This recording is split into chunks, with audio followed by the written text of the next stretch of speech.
ಹಳೆ ಹುಬ್ಬಳ್ಳಿ ಪೊಲೀಸ್ ಸ್ಟೇಷನ್ಗೆ ನೂರಾರು ಜನ ಮುತ್ತಿಗೆ ಹಾಕ್ತಾರೆ ಸರ್. ಪೊಲೀಸ್ ಸ್ಟೇಷನ್ಗೆ ಬೆಂಕಿ ಹಾಕ್ತಾರೆ, ಚಿಂದಿ ಉಡಾಯಿಸ್ತಾರೆ. ಅದು ಕಾನೂನನ್ನ ಕೈಗೆತ್ಕೊಂಡಂಗಲ್ವಾ? ಅವ್ರನ್ನ ಬೂಟಲ್ಲಿ ಹೊಡೆದು ಒಳಗಾಕಿ ಅವ್ರನ್ನ ಜೈಲಿಗೆ ಹಾಕ್ಬೇಕಾಗತಕ್ಕಂಥ ಈ ಸರ್ಕಾರ ಅವರು ಎಲ್ಲ ಸಮಾಜ ಸೇವೆ ಮಾಡಿದ್ದಾರೆ ಅನ್ನೋ ರೀತಿಯಲ್ಲಿ ಅವರಿಗೆ ಕ್ಯಾಬಿನೆಟ್ನಲ್ಲಿ ಅವರ ಕೇಸನ್ನು ವಜಾ ಮಾಡಲಿಕ್ಕೆ ಹೋಗ್ತಾರೆ. ಹೈಕೋರ್ಟ್ ಕಾಂಗ್ರೆಸ್ ಸರ್ಕಾರಕ್ಕೆ ಚೀಮಾರಿ ಹಾಕಿದೆ. ಅದು ಯಾರೇ ಇರ್ಬೋದು, ಅದು ಹಿಂದೂಗಳಿರ್ಬೋದು, ಮುಸ್ಲಿಂ ಇರ್ಬೋದು, ಪಾರ್ಸಿ ಇರ್ಬೋದು, ಜೈನ್ ಇರ್ಬೋದು, ಮತ್ತೊಬ್ಬ ಇರ್ಬೋದು, ಯಾರು ಕೂಡ ಈ ದೇಶದಲ್ಲಿ ಕಾನೂನನ್ನು ಕೈಗೆತ್ಕೊಳ್ತಾ ಅವರಿಗೆ ಯಾವ ಸರ್ಕಾರಗಳು ಬೆಂಬಲವಾಗಿ ನಿಲ್ಬೋದು. ಇದೇ ರೀತಿ ಬೆಂಬಲವಾಗಿ ನಿಂತರೆ ಪೊಲೀಸ್ ವ್ಯವಸ್ಥೆ ಮೇಲೆ ಎಲ್ರಿ ಭಯ ಇರುತ್ತೆ? ನಿಮಗೆ ಗೊತ್ತಿರಲಿ, ಕರಾವಳಿ ಭಾಗದಲ್ಲಿ ಅನೇಕ ಸ್ಲೀಪರ್ ಸೆಲ್ಗಳಿದ್ದಾವೆ. ಇದನ್ನು ಪೊಲೀಸರು ಜಾಡು ಹುಡ್ಕೊಂಡು ಹೋದರೆ ಅನೇಕ ಸ್ಲೀಪರ್ ಸೆಲ್ಗಳಿದ್ದಾವೆ.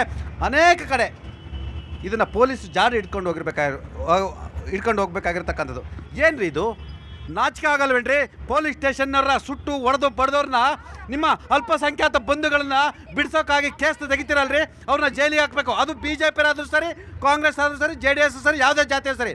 ಇದೇ ಕಾರಣಕ್ಕೆ ಇವತ್ತು ದೇಶದಲ್ಲಿ ಎಂಥ ಪರಿಸ್ಥಿತಿ ಆಗಿದೆ ಅಂತ ನಾನು ಹೇಳ್ತಾ ಇಲ್ಲ, ಇಡೀ ದೇಶದ ಮುಂದೆ ಹಲವಾರು ಸಾಕ್ಷಿಗಳಿರ್ತಕ್ಕಂಥದ್ದು.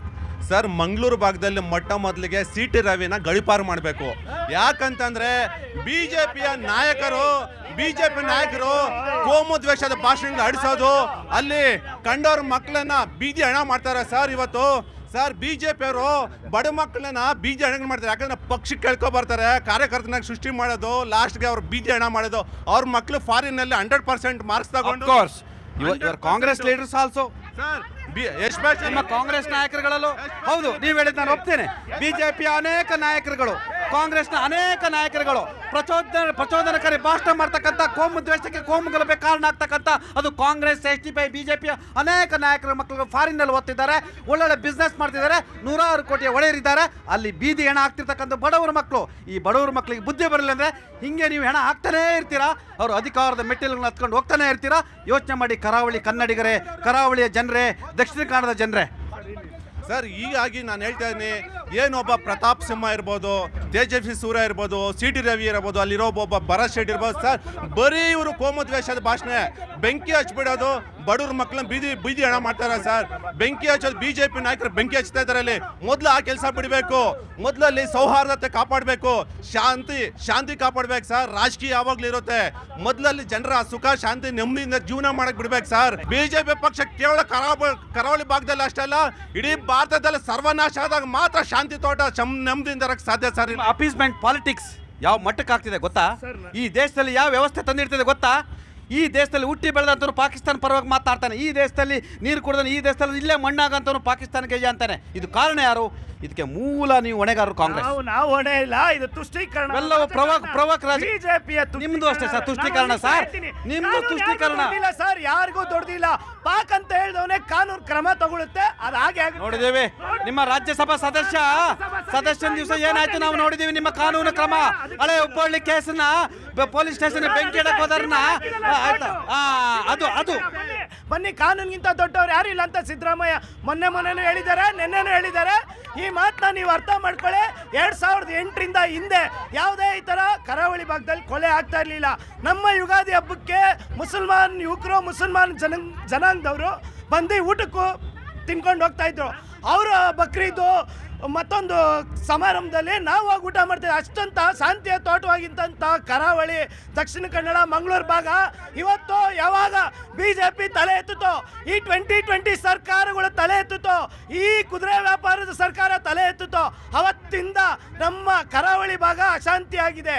ಇದಕ್ಕೆ ನೇರ ಹೊಣೆ ಮಾನ್ಯ ಯಡಿಯೂರಪ್ಪ, ಮಾನ್ಯ ಸ್ವಘೋಷಿತ ಹಿಂದೂ ಹುಲಿಯನ್ ಅಂತ ಭರತ್ ಶೆಟ್ಟಿ ಆಗಿರ್ಬೋದು, ಪ್ರಭಾಕರ್ ಶೆಟ್ಟಿ ಆಗಿರ್ಬೋದು, ಹರೀಶ್ ಪುಂಜ, ಪ್ರಭಾಕರ್ ಭಟ್ರು, ಸಾರಿ ಹೆಸರು ಚೇಂಜ್ ಮಾಡಿದ್ರು ಅವ್ರನ್ನ, ಭಟ್ರಿ ಶೆಟ್ರಲ್ಲ ತಪ್ಪಾಯ್ತು. ಪ್ರಭಾಕರ್ ಭಟ್ರು ಆಗಿರ್ಬೋದು, ಈ ಸ್ವಘೋಷಿತ ಹಿಂದೂ ಹುಲಿಗಳು ಅಂತ ಹೇಳ್ಕೊಂಡಿದ್ದಾರ. ಇವರಿಂದ ನಮ್ಮ ಕರ್ನಾಟಕದ ನೆಮ್ಮದಿ ಶಾಂತಿ ಭಂಗವಾಗಿದೆ. ಎರಡನೇ ವಿಚಾರ ಸರ್, ಇವ್ರು ಯಾವಾಗ ಸರ್ಕಾರ ಬಂದಿರುತ್ತೋ BJP ಸರ್ಕಾರ, ಅತಿ ಹೆಚ್ಚು ಹಿಂದೂಗಳು ಅಂತ ಹೇಳಿ ಓಲೈಕೆ ಮಾಡ್ತಾರೆ. ಇಲ್ಲಿರೋದೆಲ್ಲ ಹಿಂದೂಗಳೇ. ಇವ್ರು ಸುಮ್ಮನೆ ಹಿಂದೂಗಳ ಟ್ಯಾಗ್ ಕಾರ್ಡ್ ತಗೊಂಡು ತಮ್ಮ ಮಕ್ಕಳನ್ನ ಫಾರಿನಲ್ಲಿ ಓದಿಸಿ ಬೀದಿ ಹೆಣ ಮಾಡ್ತಾ ಇರೋದು. ಮುಸ್ಲಿಮು, ಈ ಹಿಂದೂ ಜನಾಂಗದವ್ರನ್ನ, OBC ಅವರು, ಜನರಲ್ ಕ್ಯಾಟಗರಿ ಅವ್ರನ್ನ ಬೀದಿ ಹೆಣ ಮಾಡ್ತಾರೆ. ಇದನ್ನ ಯಾರು ಅರ್ಥ ಮಾಡ್ಕೋಬೇಕು ಸರ್? ಕರಾವಳಿ ಯಾರು ಅರ್ಥ ಮಾಡ್ಕೋಬೇಕು ಹೇಳಿ ಸರ್? ಇದಕ್ಕೆ ನೇರ ಹೊಣೆ BJP ಕಾರ್ಯಕರ್ತರು ಅಲ್ಲಿ ಪ್ರಚಾರವರಿಗೆ ಕಾರ್ಯ ಕೊಡ್ಕೊಂಡಿರೋದಕ್ಕೆ ಇದೇ ಕಾರಣ. ಇದಕ್ಕಾಗಿ ಇದು ಕೊಲೆಗಳು ಬೀಳ್ತಾ ಇದೆ. ಯಾರೋ ಲೀಡರ್ ಮನೆಯಿಂದ ಯಾರು ಕೊಲೆ ಬೀಳ್ತಾ ಇಲ್ಲ. ಎಲ್ಲ ಬಡವ್ರ ಮಕ್ಕಳು ಹೆಣ್ಣದ ಮೇಲೆ ಬಂದು ರಾಜಕೀಯ ಮಾಡ್ಕೊಂಡು ಇವತ್ತು ಕಲೆ ತಳ್ತಾ ಇದ್ದಾರೆ BJP ಅವರು. ಇದು ಖಂಡಿಸ್ತಾ ಇದ್ದೀನಿ ನಾನು. ಇದು ಮುಂದಕ್ಕೆ ಆಗಬಾರ್ದಾಗಿತ್ತು, ಮುಂದಕ್ಕೆ ಆಗಲ್ಲ ಅಂತ ಹೇಳ್ಬಿಟ್ಟು ನನ್ನ ಕಡೆಯಿಂದ ನಿಮಗೆ ಖಂಡಿಸ್ತೀನಿ. ಕುಮಾರ್ ಅವರೇ, ದಯವಿಟ್ಟು ರಾಜಕೀಯ ಬಿಟ್ಟು ಆ ದಕ್ಷಿಣ ಕನ್ನಡದ ಯಾವ ಇಂಥ ಅಮಾಯಕ ಮಕ್ಕಳಿದ್ದಾವೆ, ಪ್ರವೋಕ್ ಆಗ್ತಾರೆ, ಅವ್ರಿಗೆ ಒಂಚೂರು ಬುದ್ಧಿ ಹೇಳಿ ಪ್ಲೀಸ್. ನೋಡಿ, ದಯಮಾಡಿ ನನ್ನ ಉತ್ತರ ಕನ್ನಡ, ಉಡುಪಿ, ಮಂಗಳೂರು ಭಾಗದ ಎಲ್ಲ ತಂದೆ ತಾಯಿಗಳು ಪ್ರಾಮಾಣಿಕವಾಗಿ ತಮ್ಮ ಮಕ್ಕಳಿಗೆ ಖಂಡಿತ ಹೇಳಿರ್ತಾರೆ, ನೀವು ಈ ಥರ ವಿಚಾರಗಳಿಗೆ ಹೋಗಬೇಡಿಯಪ್ಪ ಅಂತ.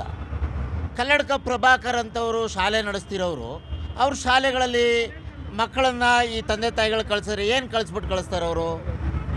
ಕೋಮು ಸಂಘರ್ಷ ಮಾಡಿ ನೆಮ್ಮದಿಯಾಗಿರೋ ಬದುಕನ್ನು ಹಾಳು ಮಾಡ್ಕೊಳ್ಳಿ, ನಿಮ್ಮ ಬದುಕನ್ನು ರೂಪಿಸ್ಕೊಳ್ಬೇಡಿ, ನೀವು ದೊಡ್ಡ ದೊಡ್ಡ ಅಧಿಕಾರದ ಹುದ್ದೆಗಳಿಗೆ ಹೋಗೋ ಕಡೆಗೆ ಓದಬೇಡಿ.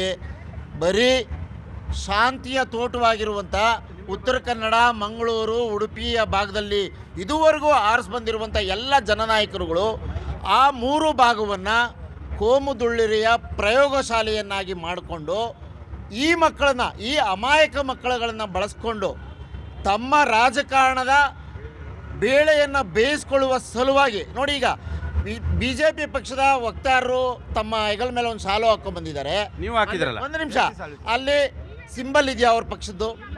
ನೋಡಿ, ನಾವು ಹಾಕ್ಕೊಂಡಿದ್ದೇವೆ. ಒಂದು ನಿಮಿಷ ನೀವು ಮಾತಾಡೋವಾಗ ನಾನು ಮಾತಾಡಿಲ್ಲ.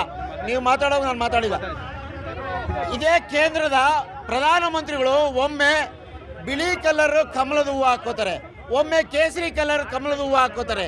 ಅಂದರೆ ನಿಮ್ಮ ನಡವಳಿಕೆಗಳು ಈ ಜನರ, ಅಮಾಯಕ ಜನರ ಸಾವಿಗೆ ಕಾರಣ ಆಗ್ತಿದೆ. ನೋಡಿ, ದಯಮಾಡಿ ಹೇಳ್ತೇನೆ, ಅಲ್ಲಿರೋ ಮಕ್ಕಳು ನೆಮ್ಮದಿಯಾಗಿ ಬದುಕಲಿ, ಅಲ್ಲಿರೋ ಉದ್ಯೋಗಗಳಿಗೆ ಸೃಷ್ಟಿ ಮಾಡೋದ್ರ ಬಗ್ಗೆ ಯೋಚನೆ ಮಾಡಲಿ. ಒಮ್ಮೆ ಮಂಗಳೂರು ಭಾಗದಲ್ಲಿ ಓಟ್ ಹಾಕಲ್ಲ ಅಂದ್ಬಿಟ್ಟು ಬೆಂಗಳೂರು ಭಾಗಕ್ಕೆ ಪಲಾಯನ ಮಾಡ್ತಾರೆ, ಬೆಂಗಳೂರು ಭಾಗದಲ್ಲಿ ಓಟ್ ಹಾಕಲ್ಲ ಅಂದ್ಬಿಟ್ಟು ಮಂಗಳೂರು ಭಾಗಕ್ಕೆ, ಉಡುಪಿ ಭಾಗಕ್ಕೆ ಪಲಾಯನ ಮಾಡ್ತಾರೆ. ಈ ರಾಜಕಾರಣಿಗಳು, ಶೋಭಾ ಕರಂದ್ಲಾಜೆ ಅಂತವ್ರು ಹುಟ್ಟುಹಾಕಿದಂಥ ಕೋಮುದುಳ್ಳುರಿಯ ದ್ವೇಷ ಭಾಷಣಗಳು ಮತ್ತು ಜನರಲ್ಲಿ ಬೆಂಕಿ ಹಚ್ಚುವ ಕೆಲಸಗಳ ಮಾತುಗಳಿಂದಲೇ ಇವತ್ತು ಅಲ್ಲಿ ಅಮಾಯಕ ಜನರು, ಯುವಕರು ಇವರು ಮಾತುಗಳನ್ನು ನಂಬಿಕೊಂಡು ಅಲ್ಲಿ ಪರಸ್ಪರರು ದ್ವೇಷವನ್ನು, ಭಾವನೆಗಳನ್ನು ಕೆರಳಿಸುವ ಕೆಲಸವನ್ನು ಮಾಡಿ ತಮ್ಮ ಸಾವುಗಳಿಗೆ ತಾವೇ ಕಾರಣ ಆಗ್ತಿದ್ದಾರೆ. ಇದು ಕಾಂಗ್ರೆಸ್ ಪಕ್ಷ ಆಗಲಿ, AAP ಆಗಲಿ, SDP ಅವ್ರ ಕಾರಣ ಅಲ್ಲ. ಕೋಮುದುಳ್ಳುರಿಯ ಭಾಷಣವನ್ನು ಆ SDP ಏನೊಬ್ಬ ಇದ್ದಾನೆ, ಯಾರೋ SDP ಪುಣ್ಯಾತ್ಮ, ಏನ್ರಿ ಅವನು ಭಾಷಣ ಮಾಡ್ತಿದ್ರೆ ಹೋಗಿ ಚುಚ್ಚಿಬಿಡ್ಬೇಕು ಯಾರು ಹಿಂದೂಗಳು ಅನಿಸುತ್ತೆ. ಇನ್ಯಾರ ಹಿಂದೂ ನಾವು ಹಿಂದೂಗಳನ್ನೆಲ್ಲ ಗುತ್ತಿಗೆ ತೆಗೆದು ಮಾತಾಡ್ತಾರೆ, ಅವ್ರು ಭಾಷಣ ಮಾಡ್ತಿದ್ರೆ ಸರ್ ಹೋಗಿ ಅತ್ಲ ಕಡ್ದು ಬರಬೇಕು, ಅಂಥ ಸ್ಥಿತಿ ನಿರ್ಮಾಣ ಆಗ್ಬಿಡ್ತಾರೆ. ಏನ್ರಿ ಇದು ಕತೆ? ಸರ್, ಈಗ ಪ್ರಮೋದ್ ಮುತಾಲಿಕ್ ಅವ್ರು ಹೇಳ್ತಾರೆ ನಿಮ್ಮ ಮಕ್ಕಳಿಗೆ ಸ್ಕೂಲ್ ಬ್ಯಾಗ್ ಅಲ್ಲಿ ಚೂರಿ ಇಟ್ಟು ಕಳಿಸಿ ಅಂತ. ಈ ಭಾಷಣಗಳನ್ನ ಒಬ್ಬ ಪ್ರಮೋದ್ ಮುತಾಲಿಕ್ ಹಿಂದೂ ಮಕ್ಕಳಿಗೆ ಪ್ಲೀಸ್, ರಾಂಗ್ ಇನ್ಫಾರ್. ಅವ್ರಿಗೆ ಮಕ್ಕಳಿಲ್ಲ. ಪ್ರಮೋದ್ ಮುತಾಲಿಕ್ ಮದುವೆ ಆಗಿಲ್ಲ, ಮಕ್ಕಳಿಲ್ಲ. ದಯವಿಟ್ಟು ಅವ್ರ ಮಕ್ಕಳಿಲ್ಲ, ಅರ್ಥ ಆಯ್ತಾ? ಅವರು ಹಿಂದೂ ಧರ್ಮದ ಮಕ್ಕಳಿಗೆ ಇದನ್ನ ಹೇಳ್ಬೇಕು ಅಂತ ಹೇಳ್ತಾರೆ. ನಮ್ಮ ಇವ್ರು ಹೇಳ್ತಾರೆ ಪ್ರಮೋದ್ ಮಕ್ಕಳಿಗೆ ಹೇಳ್ತಾರೆ ಅಂತ. ದಯವಿಟ್ಟು ತಪ್ಪು ಸಂದೇಶ ಕೊಡಬೇಡಿ. ತಪ್ಪು ಸಂದೇಶ ಅಲ್ಲ ಸರ್. ಚಕ್ರವರ್ತಿ ಸೂಲಿಬೆಲೆ ಅವ್ರು ಹೇಳ್ತಾರೆ ಹಿಜಾಬ್ ಏನಕ್ಕೆ ಮಾಡ್ತೀರಾ, ಹಿಂದೂಗಳು ಹೋಗಿ ಮುಸ್ಲಿಂ ಅವ್ರನ್ನ ಹಿಜಾಬ್ ಮಾಡಿ, ಈ ತರ ಕೆಲಸಗಳನ್ನ ಹೇಳ್ತಾರೆ. ಇದೇ ನಮ್ಮ ಗೃಹ ಸಚಿವರು ಒಂದು ರೆಕಾರ್ಡ್ಸ್ ಕೊಡ್ತಾರೆ, ನಮ್ಮ ದೇಶದಲ್ಲಿ 3 ಹಿಜಾಬ್ ಕೇಸ್ ಆಗಿರೋದು ಸರ್. ಅದೇ ಕೇರಳ ಸ್ಟೋರಿದಲ್ಲಿ 12,000 ಈ ಥರ ಪ್ರಕರಣಗಳಾಗಿದೆ ಅಂತ ಹೇಳಿ ಸುಳ್ಳು ಹೇಳ್ತಾರೆ. ಇದೇ ಗೃಹ ಸಚಿವರು, ನಮ್ಮ ಮೋದಿಯವರು ಸುಳ್ಳು ಹೇಳ್ತಾರೆ. ಬಟ್ ನಾನು ಹೇಳೋದೇನಂದ್ರೆ, ಕರಾವಳಿ ಮಾತಾಡ್ರಿ. ನಾವು ದಕ್ಷಿಣ ಕನ್ನಡದವ್ರಿಗೆ ಏನಾರ ಒಂದು ಸಹಾಯ ಮಾಡ್ತೀರಾ, ಕಾಂಗ್ರೆಸ್ನವರು ಸಹಕಾರ ಮಾಡ್ತೀರಾ, ಅಪೀಸ್ಮೆಂಟ್ ಪಾಲಿಟಿಕ್ಸ್ ಬಿಡ್ತೀವಿ ನಾವು, ಏನಾರ ಹೇಳ್ತೀರಾ ಅಂದ್ರೆ ಅದು ಹೇಳಲ್ರಿ. ನಾವು ಓಲೈಕೆ ಪಾಲಿಟಿಕ್ಸ್ ಬಿಡ್ತೀವಿ, ಓಲೈಕೆ ಪಾಲಿಟಿಕ್ಸ್ ಕಾರಣಕ್ಕಾಗಿ ಅಲ್ಲಿ ಸ್ಲೀಪರ್ ಸೆಲ್ಗಳಾಗಿದ್ದಾವೆ ಅನ್ನೋದನ್ನ